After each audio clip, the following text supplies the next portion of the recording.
പിന്നെ പിറ്റേ ദിവസം മുസ്ലിങ്ങളെ നമ്മൾ ചവിട്ടൂല എന്നറിയാം. നമ്മളാരാ സാധനം അത് കീറി കളഞ്ഞിട്ട് ബാക്കി ചവിട്ടി. എന്റെ പ്രിയപ്പെട്ട സഹോദരങ്ങളെ, ഞാൻ പറഞ്ഞത് നമ്മുടെ ചിന്ത എന്താണെന്നറിയോ? നമ്മൾ പത്രത്തിൽ പരസ്യം പറയുമ്പോൾ നമ്മൾ പറയും ഒരു നിമിഷം കൊണ്ട് ഞാൻ മാറി, ദരിദ്രൻ കോടീശ്വരനായി. പത്രം കിട്ടിയ ലോട്ടറി ടിക്കറ്റിന്റെ അക്കം നോക്കുന്നതിനപ്പുറം ആദരവായ പ്രവാചകൻ നബി മുഹമ്മദ് മുസ്തഫ സല്ലല്ലാഹു അലൈഹി വസല്ലം പഠിപ്പിച്ചു തന്ന പാഠങ്ങൾ നിങ്ങൾ പഠിക്കാറില്ല. ഇന്നെ കേൾക്കാനത്തെ ഓരോ സഹോദരനും സഹോദരിയും ഈ ദുആ പഠിപ്പിച്ചു കൊള്ളുക. നമ്മുടെ പെൺമക്കളും നമ്മുടെ ആൺമക്കളും പഠനത്തിന് വേണ്ടി ഇറങ്ങുമ്പോ, വാതിൽ നിന്ന് ഇറങ്ങുമ്പോൾ അവരോട് പറയണം ബിസ്മില്ലാഹി തവക്കൽതു അലല്ലാഹ് ലാ ഹൗല വലാ ഖുവത ഇല്ലാ ബില്ലാഹ്. ഇന്ന് മുതൽ ഇത് പഠിക്കണേ, പെൺമക്കൾക്ക് പഠിപ്പിച്ചു പ്രത്യേകിച്ചു കൊടുക്കണേ. ഇല്ലെങ്കിൽ കൊയിലാണ്ടിയിലെ കല്യാണ വീട് നാളെ നിങ്ങളുടെ വീട്ടിലും ആവർത്തിക്കപ്പെടേക്കാം. അള്ളാഹു കാത്ത് രക്ഷിക്കുമാറാകട്ടെ. അത് പറയണം ബിസ്മില്ലാഹി തവക്കൽതു അലല്ലാഹ്, ഞാനെല്ലാം എന്റെ റബ്ബിലേക്ക് വരമേൽപ്പിക്കുകയാ.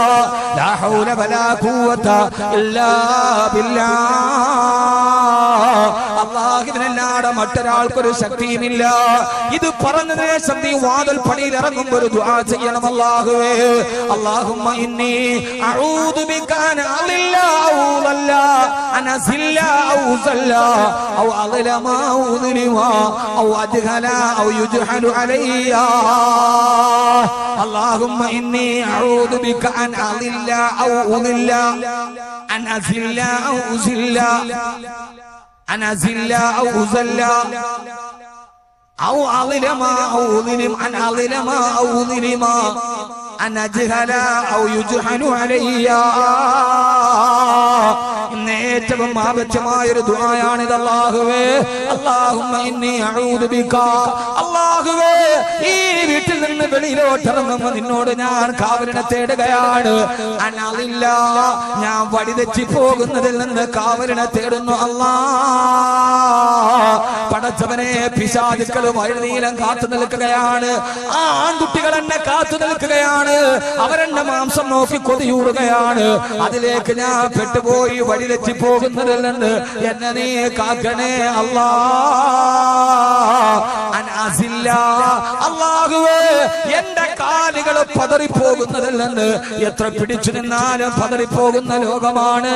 ആ സമയത്ത് എന്റെ കാലുകൾ പതറിപ്പോകുന്നതിൽ നിന്ന് നീ എന്നെ കാക്കണേ അല്ലാഹ്.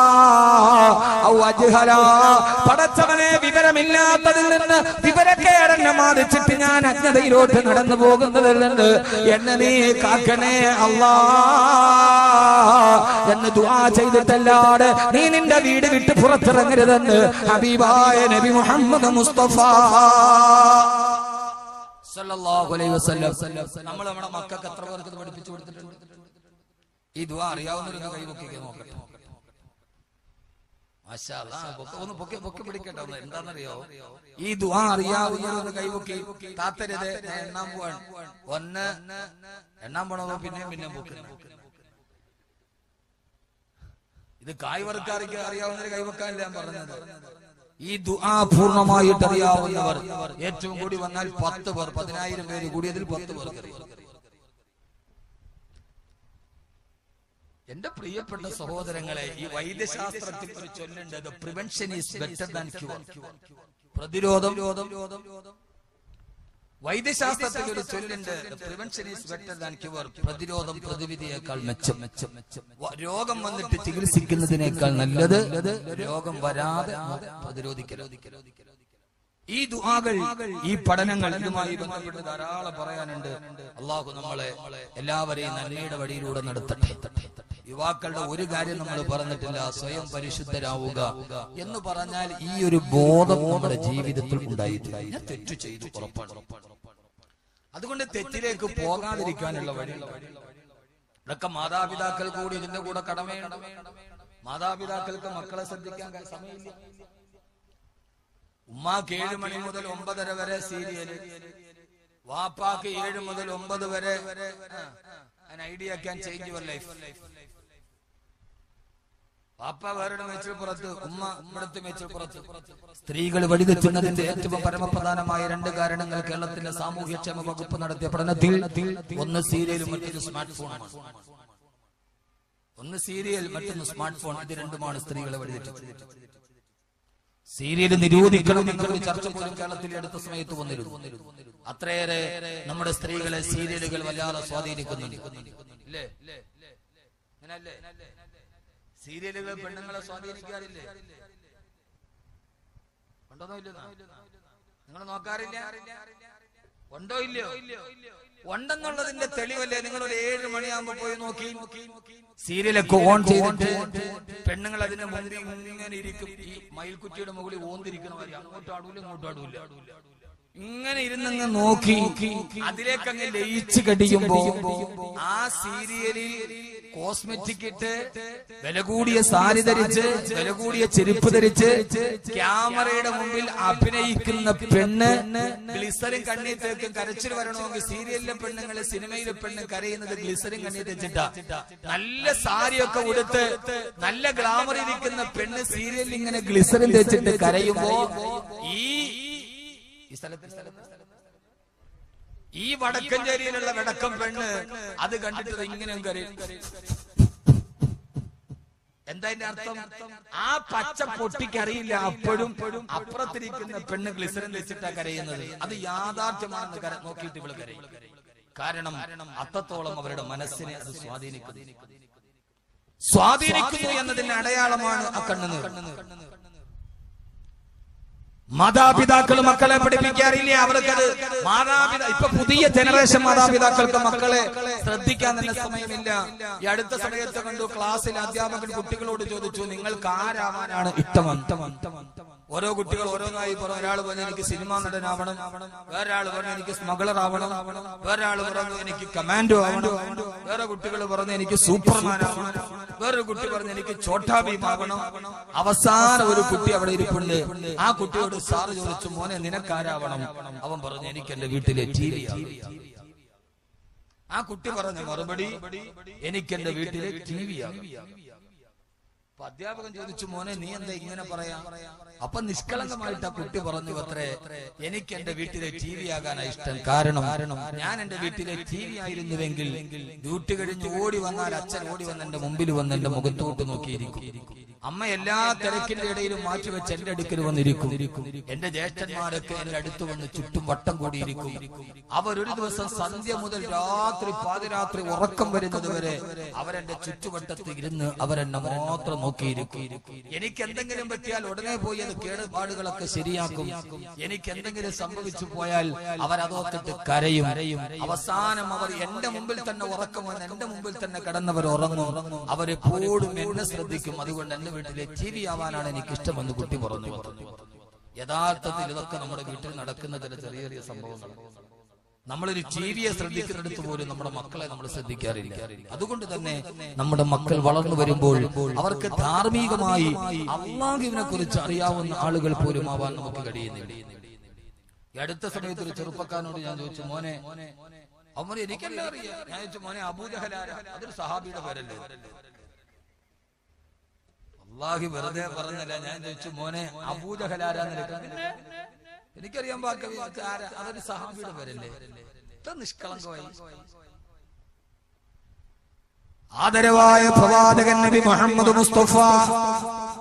ഉറക്കെ ആളുകൾ ധാരാളമുണ്ട്, പക്ഷെ അതിനനുസരിച്ചുള്ള ഉഷാറിയത്തില്ല.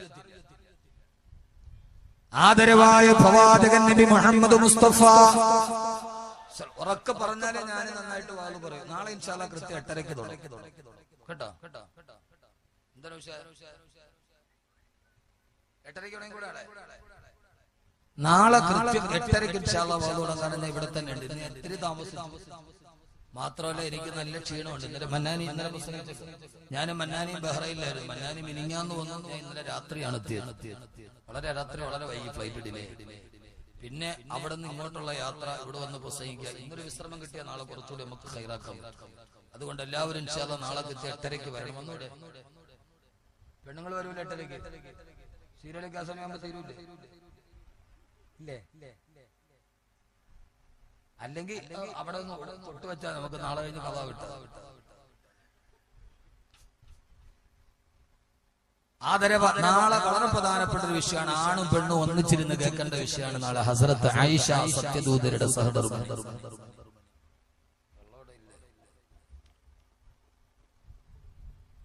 മഹാനായ അബ്ദുല്ലാഹി ഇബ്നു സഈദ് റളിയല്ലാഹു തആല അൻഹു പറയാ, എനിക്ക് 6 വയസ്സ് പ്രായമുള്ളപ്പോ ആ സമയത്തിന്റെ വാപ്പ എന്നോട് പറഞ്ഞു, മോനെ അബ്ദുല്ലാ, നിനക്ക് ഞാനൊരു ദിക്ർ പഠിപ്പിച്ചു തരാം.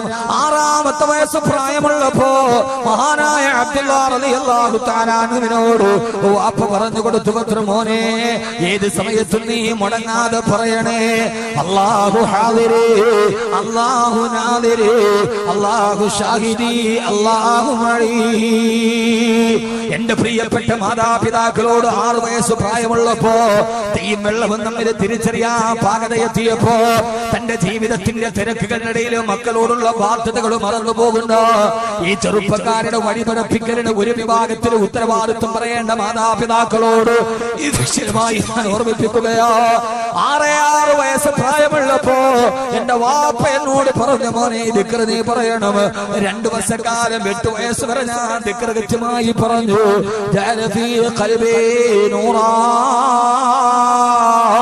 അപ്പൊ എന്റെ ഹൃദയത്തിന് വലിയ പ്രകാശമായി. എനിക്ക് എന്നെ അള്ളാഹിനെ കുറിച്ചുള്ള പേടിയുണ്ടായി. പരലോകത്തെ കുറിച്ചുള്ള അറിവെന്റെ ഹൃദയത്തിലേക്ക് ഇറക്കി. 6ാമത്തെ വയസ്സിൽ പോലും നമ്മുടെ മക്കളുടെ മനസ്സിന് നന്മയുടെ വെളിപാടുകൾ ഉണ്ടാക്കിയ ദിക്റാണ് അല്ലാഹു ഹാദിരി, അല്ലാഹു നാദിരി, അല്ലാഹു ഷാഹിദി, അല്ലാഹു മഴി. മക്കൾക്ക് പഠിപ്പിച്ചു കൊടുക്കണം. ഇന്നീ വാത് കേട്ട് പോയിട്ട് ആ ദുആയും പഠിപ്പിച്ചു കൊടുക്കണം. ഈ ദിക്ർ മക്കൾക്ക് പഠിപ്പിച്ചു കൊടുക്കണം. അല്ലാഹു പറമനുഷ്യന്മാരെ, ഇതൊക്കെ നിങ്ങൾക്ക് മൂല്യാക്കന്മാർക്കും തങ്ങന്മാർക്കും കൈമടക്ക് കിട്ടാനുള്ള ഏർപ്പാടാക്കി മാറ്റി നിങ്ങൾ.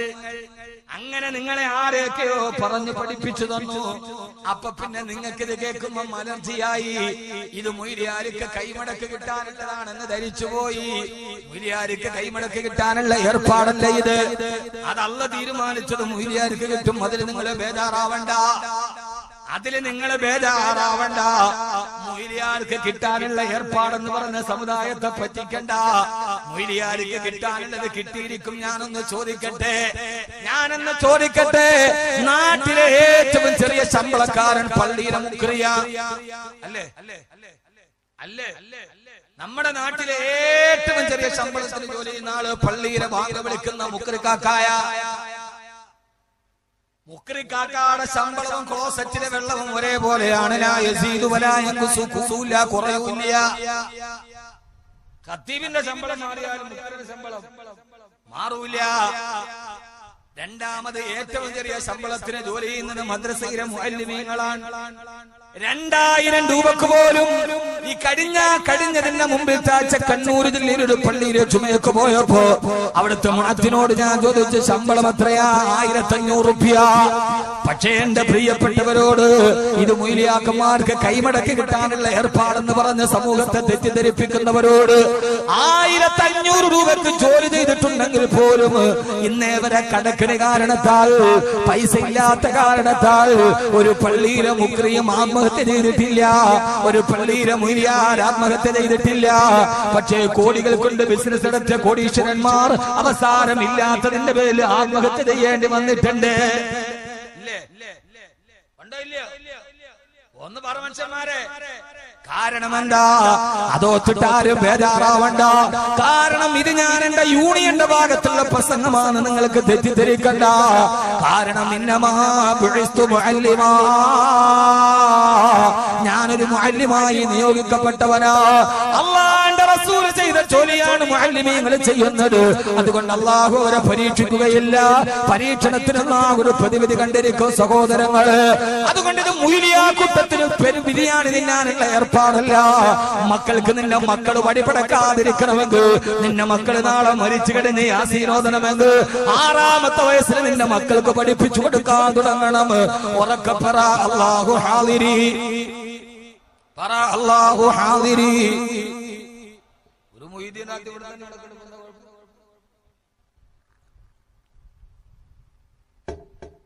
അല്ലാഹു ഹാദിരി, അല്ലാഹു നാദിരി, അല്ലാഹു ഷാഹിദി, അല്ലാഹു മടി. മോനെ അബ്ദുള്ള, അല്ലാഹു ഹാദിരി, അല്ലാഹു നമ്മുടെ തൊട്ട് മുമ്പിൽ ഹാജരുണ്ട് മോനെ. അല്ലാഹു നാദിരി, നമ്മൾ എന്ത് ചെയ്താലും അല്ലാഹു നമ്മളെ നോക്കുന്നുണ്ട് മോനെ. അല്ലാഹു ഷാഹിദി, നമ്മൾ എന്ത് ചെയ്താലും പടച്ച റബ്ബിന് സാക്ഷിയാണ് മോനെ.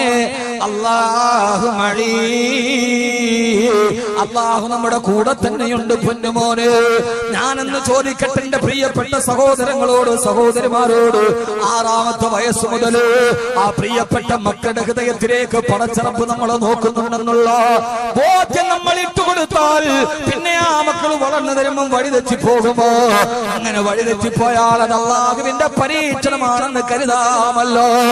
ആ രീതിയിൽ ജീവിതത്തിൽ പ്രായോഗിക ജീവിതം പഠിച്ച ചെറുപ്പക്കാരാ, അറിയാതെ തെറ്റ് ചെയ്തു പോയാലും അവര് തീരുമാനിക്കും, അല്ലാഹുവേ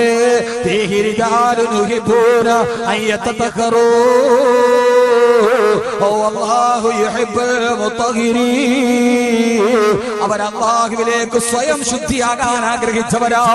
അല്ലാഹു നമ്മളെ പരിശുദ്ധരാക്കി തരട്ടെ. അതുകൊണ്ട് ഇതേവരെ തെറ്റ് ചെയ്തവരോട്, ഇതേവരെ തെറ്റ് ചെയ്തവരോട്, ഇതേവരെ ജീവിതത്തിൽ അപസഞ്ചാരം ചെയ്തവരോട് സ്വയം പരിശുദ്ധരാകാൻ ഒരു മാനസികാവസ്ഥയുണ്ടാകണേ. അല്ലാഹു നമ്മുടെ തെറ്റുകളെല്ലാം അല്ലാഹു പുറത്തു മാപ്പാക്കി തരട്ടെ. അല്ലാഹു മാപ്പാക്കി തരട്ടെ. അതുകൊണ്ട് യുവത്വത്തിന്റെ ഒന്നാമത്തെ അടയാളം സ്വയം പരിശുദ്ധരാവുക. 2 സമയം വളരെ കുറവ്, ഞാൻ നിർത്താൻ ആഗ്രഹിച്ച സമയമായി. എന്നാൽ ഇൻഷാ അല്ലാഹ് കുറച്ചുകൂടി പറയാം. എത്ര ആളുകൾ വന്നല്ലേ? നിങ്ങൾ ഇരിക്കൂലോ അല്ലേ? നിങ്ങൾ ഇരിക്കൂന്ന് ഉറപ്പുള്ളവരൊക്കെ കൈ നോക്കട്ടെ. മാഷാ അല്ലാഹ്. ആളുകൾക്ക് പ്രസംഗം ഇഷ്ടപ്പെട്ടു എന്ന് അർത്ഥം. ഇഷ്ടപ്പെട്ടില്ലെങ്കിൽ പായൊന്നും നിർത്തിയിരുന്നെങ്കിൽ പടച്ചോനെ വിചാരിച്ചു പൊക്കൂല. ഒന്നാമത്തെ പ്രശ്നം നമ്മുടെ ചൂട് തന്നെയാണ്. ഇരിക്കുന്നതിനൊരു പരിധി. ആളുകളൊക്കെ നല്ല ചൂടിലാണ്. ബഹ്റൈനിൽ പോയപ്പോ നല്ലതാണ്. എന്താ സുഖം, നല്ല നമ്മുടെ ഇവിടുത്തെ ഡിസംബറിന്റെ കാലാവസ്ഥ. ഞാൻ ഒത്ത് പടച്ചോനെ അവിടെ തന്നെ നല്ല കാലാവസ്ഥ. ഇവിടെ വന്നിറങ്ങുമ്പോഴോ കഠിനമായ ചൂട്. 42 ഡിഗ്രിയാണെന്ന് പാലക്കാട് ജില്ലയിലെ ചൂട്. ഇത് പാലക്കാട് 42 ഡിഗ്രി. ഏറ്റവും കൂടുതൽ ചൂട് അല്ലാഹു നമുക്ക് തരും പാലക്കാട് ജില്ല. എനിക്ക് തോന്നുന്നു മിക്കവാറും നരകത്തിൽ പോകുമ്പോൾ അല്ലാഹു പാലക്കാട് ഇച്ചിരി കുറച്ചു. അല്ലാഹു അങ്ങനെ ആക്കി തരട്ടെ. മനുഷ്യന്മാരെ, ഈ ദുനിയാവില് കുറെയൊക്കെ അനുഭവിച്ചിട്ടുണ്ട്. നരകത്തില് ഉള്ളില്ലാതാക്കില്ല. ഒരു 2 ഡിഗ്രിയൊക്കെ. എറണാകുളത്ത് നിന്ന് 38ആണ്, പാലക്കാട് 42. 4 ഡിഗ്രിയൊക്കെ കുറച്ച്. എന്നാ അവിടെ 4 ഡിഗ്രി കുറഞ്ഞിട്ട് വലിയ കാര്യമൊന്നും. ഞാൻ വെറുതെ ഒരു അനുമാനം പറഞ്ഞു കേട്ടെ. ഇനി ബുഖാരിയിലോ ഹദീസിലോ ഒക്കെ ഉണ്ടോ എന്ന് ചോദിച്ചാൽ കുഴയും. അല്ലാഹു നമ്മളെ നന്നാക്കി തരട്ടെ.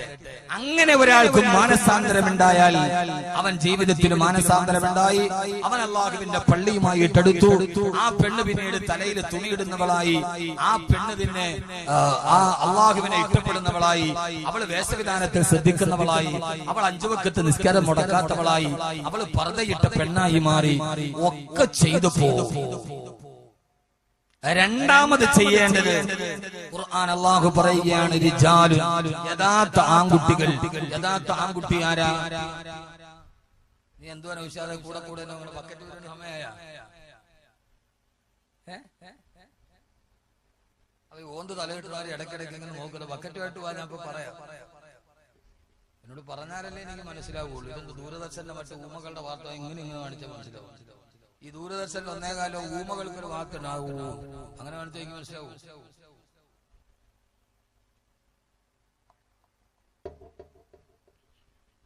രണ്ട് എണ്ണി പഠിക്കണം. 1 പരിശുദ്ധരാവുക. 2 അല്ലാഹുവിന്റെ ഖുർആൻ പറയുകയാണ്, റിജാലുൻ ലാ തുൽഹീഹിം തിജാറത്തുൻ വലാ ബൈഉൻ അൻ ദിക്രില്ലാഹ്. അല്ലാഹുവിലേക്ക് പരിശുദ്ധരായി പടച്ചറബിലേക്ക് മടങ്ങിയിട്ട് പള്ളിയുമായിട്ട് അടുക്കണ, നിസ്കാരം കളാക്കണമെന്നൊക്കെ പറയുമ്പോ ആ സമയത്ത് നമ്മുടെ മുമ്പിലുള്ള പരമപ്രധാനമായ തടസ്സം നമ്മുടെ കച്ചവടങ്ങളാ. അല്ലാഹു പറയാ, പടച്ചറപ്പിലോട്ടുള്ള വിശ്വാസം ഉണ്ടായാൽ, പടച്ചറപ്പിനോടുള്ള പേടിയുണ്ടായാൽ, നരകത്തെ കുറിച്ചുള്ള പേടിയുണ്ടായാൽ,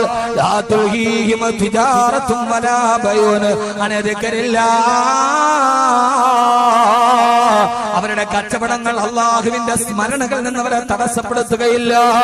എത്ര വലിയ കച്ചവടമാണെങ്കിലും ശരി, ഏത് വലിയ ബിസിനസ് ആണെങ്കിലും ശരി, അവര് ബാങ്ക് വിളിച്ചാൽ പള്ളിയിൽ പോയി നിസ്കരിക്കാൻ, റമളാനിൽ നോമ്പ് പിടിക്കാൻ, കൃത്യമായി സക്കാത്ത് കൊടുക്കാൻ, വർഷത്തിലൊരിക്കൽ പോയി ഹജ്ജ് ചെയ്യാൻ അവർക്ക് ആ കച്ചവടങ്ങൾ തടസ്സമാവുകയില്ല എന്ന് അല്ലാഹുവിന്റെ വിശുദ്ധ ഖുർആൻ.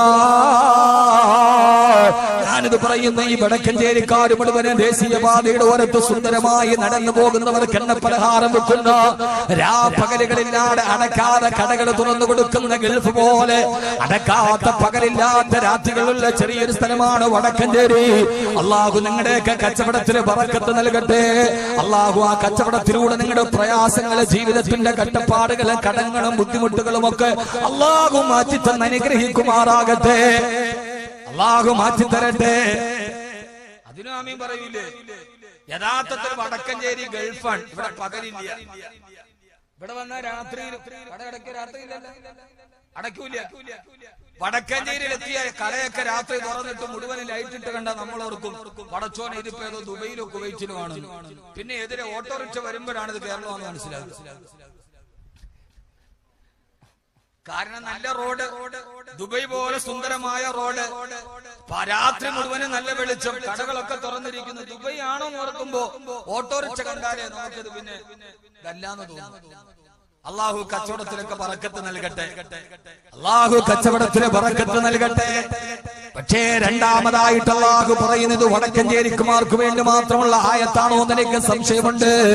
അള്ളാഹു പറയാ, രാത്രി ഉറക്കമില്ലാതെ പകലിൽ വിശ്രമമില്ലാതെ ബിസിനസ് ചെയ്താലും ലാ തുൽഹീഹിം തിജാറത്തും വലാ ബൈഉൻ അൻ ദിക്രില്ലാഹ്.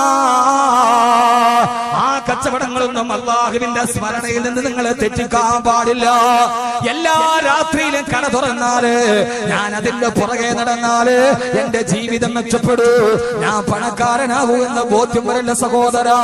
കോടിക്കണക്കിന് അള്ളാഹു തന്നാലും ആ കോടിക്കണക്കിന് തന്നതിൽ അള്ളാഹു ബറക്കത്ത് ചെയ്തില്ലെങ്കിൽ, അള്ളാഹു എന്നെ അനുഗ്രഹം തന്നില്ലെങ്കിൽ ആ പണം കൊണ്ട് നിനക്ക് കാര്യമില്ല. ഒരു മാസം 980 കോടി രൂപ വരുമാനമുള്ള ആളാണ് റിലയൻസ് സാമ്രാജ്യത്തിന്റെ മുകേഷ് അംബാനിയും അനിൽ അംബാനിയും. പക്ഷേ അനിൽ അംബാനി സ്ഥാപിച്ച ധീരുഭായ് അംബാനി എന്ന ഇന്ത്യ കണ്ട ഏറ്റവും വലിയ സമ്പന്നനായ മനുഷ്യ സ്ഥാപിച്ച സാമ്രാജ്യത്തിന്റെ സമ്പന്നതയിലൂടെയാണ് മക്കളായ അനിൽ അംബാനിയും മുകേഷ് അംബാനിയും വളരുന്നത്. പക്ഷേ ഇത്രയും വലിയ ഒരു മാസം 980 കോടി രൂപ വരുമാനം ഉണ്ടായിട്ടും അവരുടെ അമ്മ ഇപ്പോഴും കണ്ണീരിലാണ്. കാരണം സഹോദരങ്ങൾ തമ്മിൽ ഒരുമിച്ച് കൂടുകയില്ല, സഹോദരങ്ങളുടെ ഭാര്യങ്ങൾ തമ്മിൽ കണ്ടാൽ മിണ്ടുകയില്ല.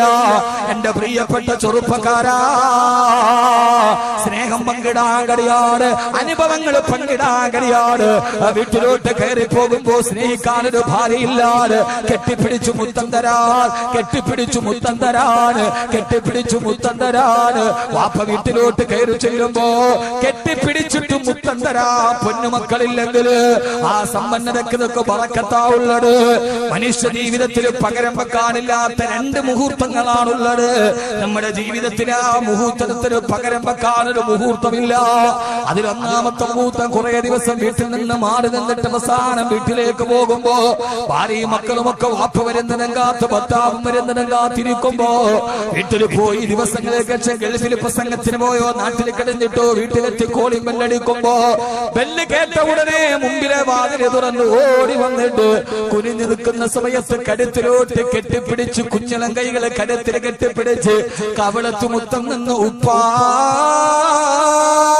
എന്ന് കുഞ്ഞിളം മോണ കാട്ടി പുഞ്ചിരിച്ചിട്ട് കവളത്ത് ചുണ്ടുചേർത്ത് മുത്തം നിന്ന് ആ മുത്തത്തിന്റെ ഇടയിൽ മിഠായി തേടി ജുബ്ബയുടെ പോക്കറ്റിലേക്ക് കുഞ്ഞിളം കൈകൾ പോകുമ്പോ കെട്ടിപ്പിടിച്ചു മുത്തം നിന്ന് പോക്കറ്റിലെ മിഠായിക്ക് പരതി നടക്കുന്ന പൊന്നുമക്കളുടെ ഒരു ചിത്രം ജീവിതത്തിൽ ഇതിന് പകരം വെക്കാൻ വേറൊരു മുഹൂർത്തമില്ല.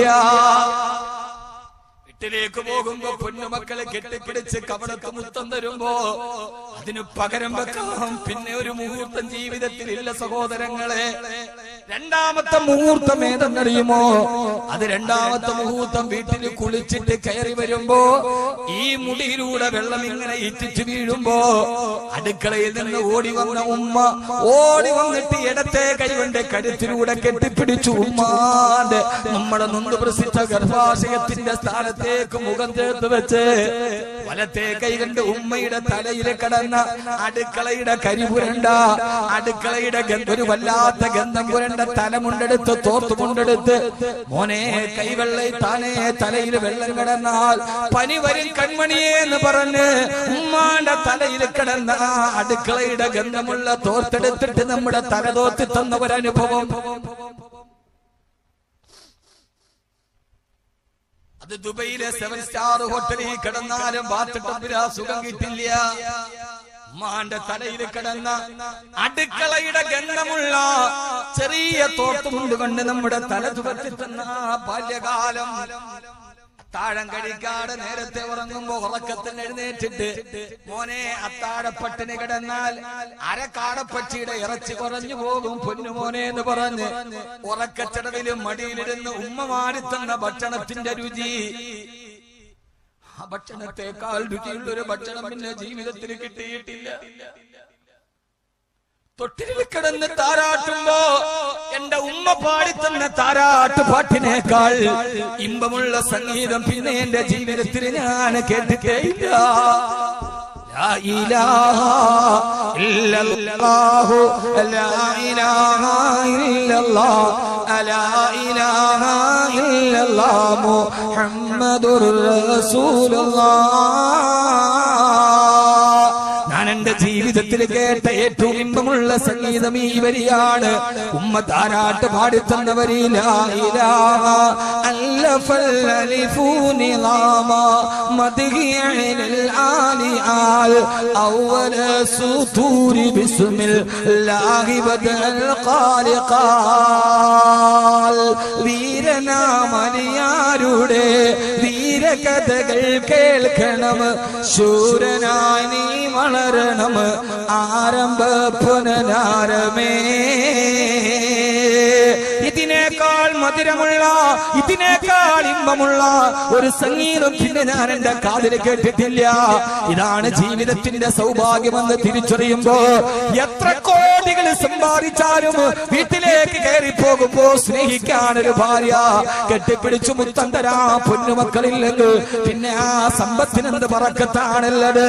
അള്ളാനെ മറന്നിട്ടുണ്ടാക്കിയ സമ്പത്ത്, നിസ്കാരം മുടക്കിയിട്ടുണ്ടാക്കിയ സമ്പത്ത്, അച്ഛന് പോകാതെ കൂട്ടിവെച്ച സമ്പത്ത്, അതിന് ബറക്കത്തില്ല.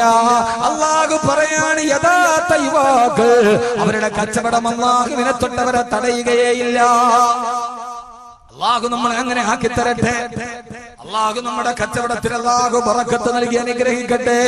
മക്ക കണ്ട ഏറ്റവും വലിയ കോടീശ്വരനായിരുന്നു മഹാനായ അബ്ദുറഹ്മാൻ ഇബ്നു ഔഫ് റളിയല്ലാഹു അൻഹു. ഹബീബായ നബി തങ്ങളുടെ അടുക്കലേക്ക് വന്നിട്ട് അബ്ദുറഹ്മാൻ ഇബ്നു ഔഫ് റളിയല്ലാഹു തആല ഒരു ദിവസം പറഞ്ഞു, യാ റസൂലല്ലാഹ്, എന്റെ കയ്യിലാകെ 4 ദിർഹമാണുള്ളത്. എന്റെ കുടുംബത്തെ പോറ്റാൻ എനിക്ക് കഴിയുന്നില്ല നബിയേ. ഞാനൊരു കച്ചവടത്തിന് ഇറങ്ങുകയാണ്, അങ്ങ് ദുആ ചെയ്യണേ യാ റസൂലല്ലാഹ്. 4 ദിർഹവും തന്റെ കയ്യിൽ കൊണ്ടുവന്ന് ദുആ ചെയ്യാൻ വേണ്ടി പറഞ്ഞ അബ്ദുറഹ്മാൻ ഇബ്നു ഔഫ് റളിയല്ലാഹു അൻഹുവിന് വേണ്ടി അല്ലാഹുവിന്റെ റസൂൽ ദുആ ചെയ്തു, അല്ലാഹുവേ അബ്ദുറഹ്മാൻ ഇബ്നു ഔഫിന്റെ സമ്പത്തിൽ നീ ബറക്കത്ത് നൽകണേ അല്ലാഹ്. ദുആ ചെയ്ത നബി തങ്ങൾ 4 ദിർഹമേ കയ്യിലുള്ളൂ. മുത്തുനബിയുടെ കയ്യിൽ കൊണ്ടുവന്ന് നബിയെ ഞാനൊരു കച്ചവടത്തിന് ഇറങ്ങാൻ, അങ്ങൊന്ന് ദുആ ചെയ്യണേ നബിയെ. അതുകൊണ്ടാണ് ഇന്നും പലരും കച്ചവടം തുടങ്ങുമ്പോ തങ്ങന്മാരുടെ അടുക്കൽ, നല്ല നല്ല ആലിമീങ്ങളുടെ അടുക്കൽ ഒന്ന് കൊണ്ടുപോയി ദുആ ചെയ്ത് തുടർന്ന് തരണേ. അല്ലാഹു തൗഫീഖ് നൽകട്ടെ. ഇതിനൊക്കെ അടിസ്ഥാനമുണ്ട്. അതുകൊണ്ടാണ് ചില ആളുകൾ ജുവലറി തുടങ്ങി, ടെക്സ്റ്റൈൽസ് തുടങ്ങി, തങ്ങളെ കൊണ്ടുവന്നു, നാട മുറിച്ചു. അൽ ഫാത്തിഹ اللهم بارك له في سعيه وفي مده وبارك له فيما آتيته كله. അല്ലാഹുവേ ഇദ്ദേഹത്തിന്റെ ഭക്ഷണത്തിൽ കച്ചവടത്തിൽ നീ ബറക്കത്ത് നൽകണേ തമ്പുരാനെ എന്ന് സയ്യിദന്മാർ ആലിമീങ്ങൾ ഹഫ്ളുകൾ ദുആ ചെയ്തു. അതിന് ബറക്കത്ത് ഉണ്ടാവും. ഇതിന് ബറക്കത്ത് ഉണ്ടാവൂലേ? പറക്കത്തുണ്ടാവൂലേ? പിന്നെ ആര് നമ്മള് ചെയ്യണതല്ല. നമ്മള് കാവ്യാമാധവനെ കൊണ്ടുവന്ന് മുറിച്ചു. ഏത് പറക്കത്തുള്ള ഒരു സാധനം തുടങ്ങുമ്പോഴും കാവ്യാമാധവൻ മുറിച്ചു, മമ്മൂട്ടി മുറിച്ചു, മോഹൻലാൽ മുറിച്ചു. ആ മുറിക്കണ ഒരു റിബ മുറിക്കുന്നതിന് കൊടുക്കണ എത്രയാ? 5 ലക്ഷം. ഈ പെണ്ണ് വന്നത് ഒരു നാട മുറിക്കണതിന്റെ ഫീസ് 5 ലക്ഷം. എന്നാ നിന്റെ പ്രധാനപ്പെട്ട അവയം മുറിച്ച് ഒസാക്ക് പോലും 500 രൂപ കൊടുത്തിട്ടില്ല. എന്നാ ഇതിനേക്കാൾ കഷ്ടപ്പാടിനാണ്.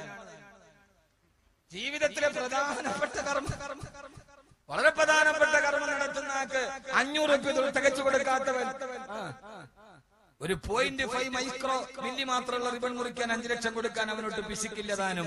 എന്റെ പൊന്ന് സഹോദരങ്ങളെ, നിങ്ങൾ കച്ചവടക്കാരാണല്ലോ ഇവിടെ കൂടുതൽ ആണല്ലോ. ബറക്കത്തുണ്ടാവണം. ഹബീബായ നബി തങ്ങൾ ദുആ ചെയ്തു 4 ദിർഹം. പിന്നെ ആ കൊച്ചു കച്ചവടക്കാരനെ കാണുന്നത് എവിടെയെന്നറിയോ? ഒരു കൊച്ചു കച്ചവടക്കാരനെ കാണുന്നത് എവിടെയെന്നറിയോ? പിന്നെ കാണുന്നത് 4 ദിർഹവുമായി നബി തങ്ങൾ ദുആ ചെയ്ത ദിർഹവുമായി കച്ചവടം തുടങ്ങിയ അബ്ദുറഹ്മാൻ ഇബ്നു ഔഫ് റളിയല്ലാഹു അൻഹു മക്കയിലെ കോടീശ്വരനായി മാറി. പിന്നെ അദ്ദേഹത്തെ കാണുന്നത് ഹബീബായ നബിയുനാ റസൂലുള്ളാഹ് സല്ലല്ലാഹു അലൈഹി വസല്ലമ ഹബീബായ നബി തങ്ങൾ വെള്ളിയാഴ്ച പള്ളിയിലെ മിമ്പറിൽ ഖുത്ബ ഓതുമ്പോ ആ സമയത്ത് പള്ളിയുടെ മറുഭാഗത്തുള്ള അങ്ങാടിയിൽ റോമയിൽ നിന്ന് വന്ന കച്ചവടക്കാര് സാധനം കൊണ്ട് വന്ന് മറിച്ചിട്ടു. ആ മറിച്ചിടുന്ന ശബ്ദം കേട്ടപ്പോ അല്ലാഹുവിന്റെ റസൂലിന്റെ പള്ളിയിൽ വെള്ളിയാഴ്ച ഖുത്ബ കേട്ടുകൊണ്ടിരുന്ന സഹാബാക്കള് പള്ളിയുടെ വാതിലിലൂടെ ഇറങ്ങിയിട്ട് ഓടുകയാണ് കച്ചവട സാധനം വാങ്ങിക്കാൻ. ആദ്യം വരുന്നവരുടെ കയ്യിൽ നിന്ന് നല്ല നല്ല സാധനം വാങ്ങിക്കാൻ സഹാബത്ത് മുഴുവന് ഖുത്ബക്കിടയിൽ പള്ളിയിൽ നിന്ന് ഇറങ്ങി ഓടി. 12 സഹാബത്ത് മാത്രമാണ് പള്ളിയിൽ അവശേഷിച്ചത്. ആ സമയത്താണ് ആയത്തിറങ്ങിയത്. ആ സമയത്താണ് ആയത്തിറങ്ങിയത്. നബിയേ وإذا رأوا تجارة أو لغوا انفضوا إليها وتركوك قائما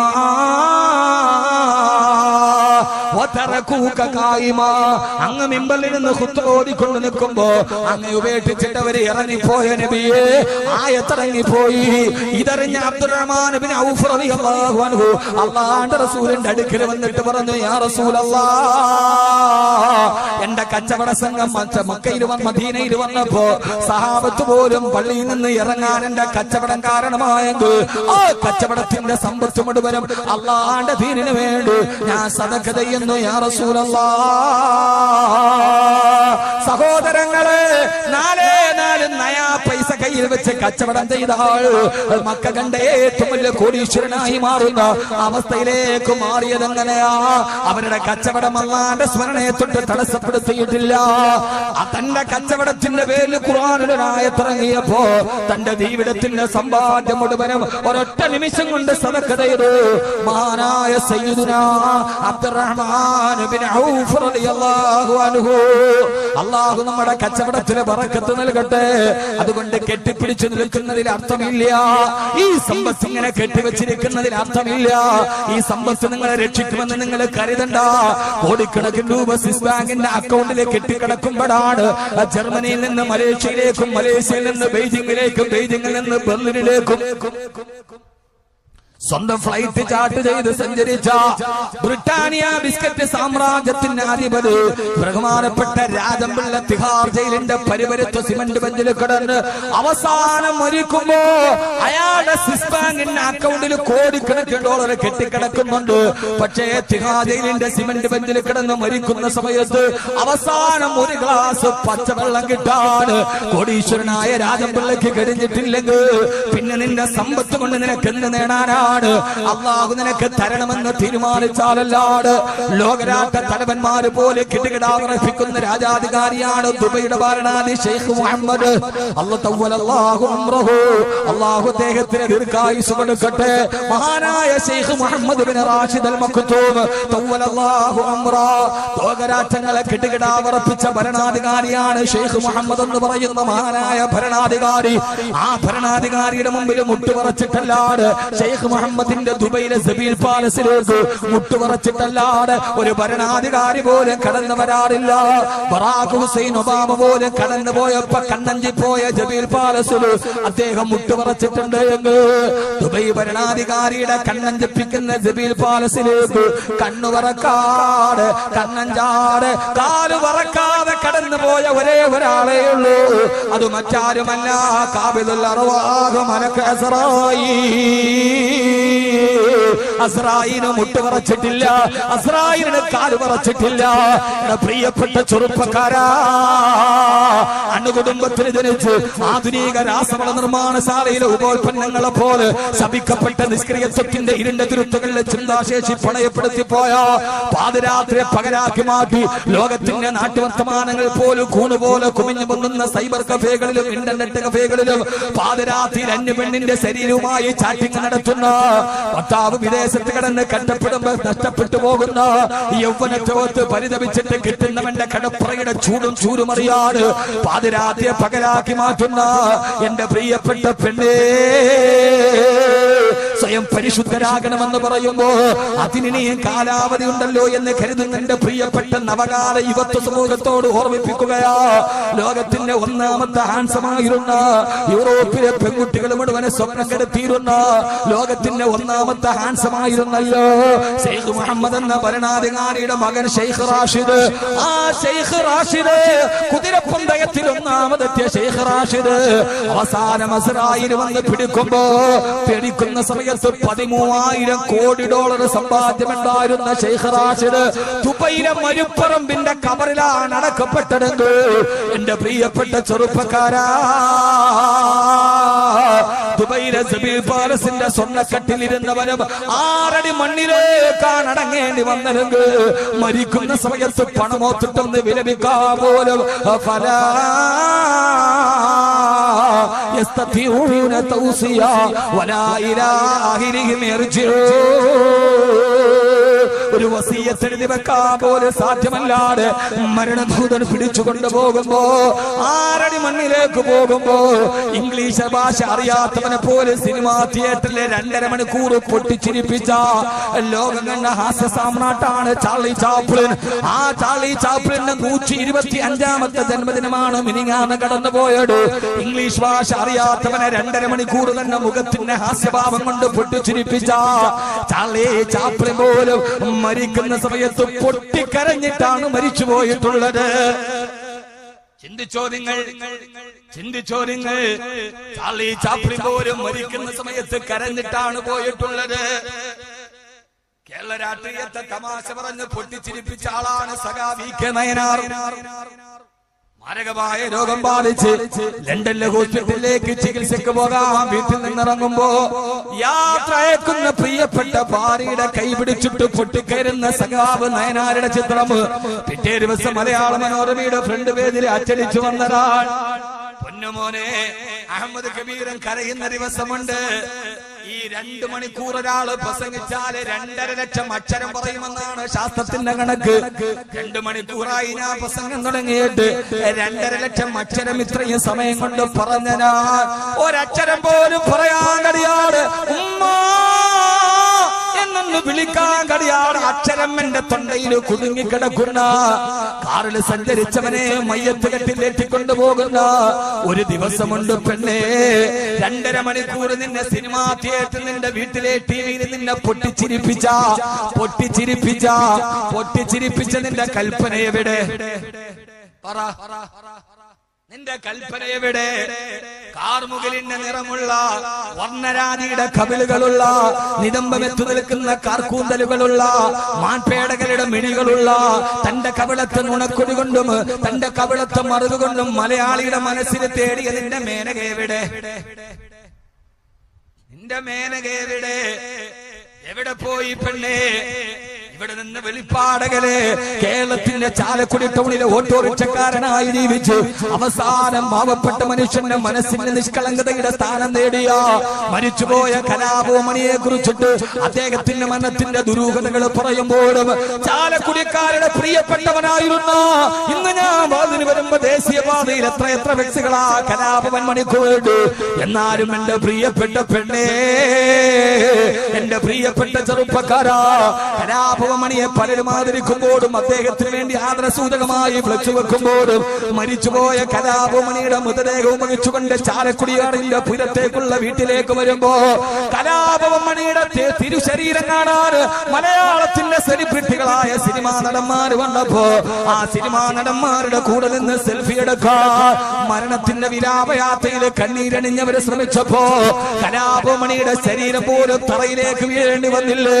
അവസാനം തന്റെ ചാലക്കുടിയാറിന്റെ തീരത്തുള്ള വീട്ടിന്റെ മുന്നിൽ വെച്ച പട്ടടയിലേക്ക് ചിതയിലേക്ക് ആ മനുഷ്യൻ എരിഞ്ഞിറങ്ങുമ്പോ വിറക് കൂമ്പാരത്തിന്റെ മുകളിലേക്ക് ആ ശരീരം വെച്ച് അതിലേക്ക് തീയാഞ്ഞു പിടിച്ച് ചിതക്ക് തീ കൊളുത്തിയപ്പോ ആ തീക്കുണ്ടത്തിലിരുന്നിട്ട് കലാഭവമണിയുടെ നെഞ്ചിൻ കൂടി പൊട്ടിത്തെറിക്കുമ്പോ തലച്ചോറ് ചിതറിത്തെറിക്കുമ്പോ ആ തീനാളത്തിന് അടുത്തിരുന്നിട്ട് പോലും സെൽഫി എടുക്കാനുള്ള തിരക്കായിരുന്നെങ്കില് ആരായിവര് ചുരുക്കം ചില ആളുകൾ മാത്രം അദ്ദേഹത്തെ ഓർത്ത് പൊട്ടിക്കറയുമ്പോ തീച്ചാറിന്റെ അടുത്തിരുന്ന് സെൽഫി എടുക്കാൻ പോലും തീരുമാനിക്കുമ്പോ ഇവരായിരുന്നു ഇദ്ദേഹത്തിന് വേണ്ടി ഫാൻസ് അസോസിയേഷൻ ഉണ്ടാക്കിയത്, ഇവരായിരുന്നു ഇദ്ദേഹത്തിന് വേണ്ടി സിന്ദാബാദ് വിളിച്ചത്, അവരായിരുന്നു അദ്ദേഹത്തെ സ്നേഹിച്ചിരുന്നത്. പക്ഷേ സഹോദരാ, ആ സമയത്തും പൊട്ടിക്കരയാൻ ആത്മാർത്ഥമായി സ്നേഹിക്കുന്നവരല്ലാതെ മറ്റൊരാളില്ലാത്ത സമയത്ത് നമ്മുടെ ചുറ്റുഭാഗത്തുള്ളതെല്ലാം വെറും വ്യക്തമാണെന്നറിയാ, നമ്മുടെ ചുറ്റുഭാഗത്തുള്ളതെല്ലാം വെറും വ്യക്തമാണെന്നറിയാൻ ബന്ധങ്ങൾ ബന്ധുരം തന്നെയാണെങ്കിലും ബന്ധങ്ങളെല്ലാം തകർന്നു പോകുന്നയം വ്യർത്ഥങ്ങൾ ജീവിത ബന്ധങ്ങളൂടി അർത്ഥം ഗ്രഹിക്കുവാൻ കാലമെടുത്തു. ഞാൻ എന്റെ സഹോദരങ്ങളോട് സഹോദരിമാരോട് ഈ അവസാന സമയത്ത് നമ്മുടെ കൂട്ടുകാര് വെറുതെയാണ്, നമ്മുടെ വീട്ടുകാര് വെറുതെയാണ്. ആരാണെങ്കിലും കൂട്ടുകാരനാണെങ്കിലും വീട്ടുകാരനാണെങ്കിലും ആത്മാർത്ഥമായി സ്നേഹിക്കുന്നവരെല്ലാം 6 അടി മണ്ണിലേക്ക് കൂട്ടുവരികയില്ലല്ലോ. 6 അടി മണ്ണിൽ നമ്മൾ തന്നെയാണല്ലോ.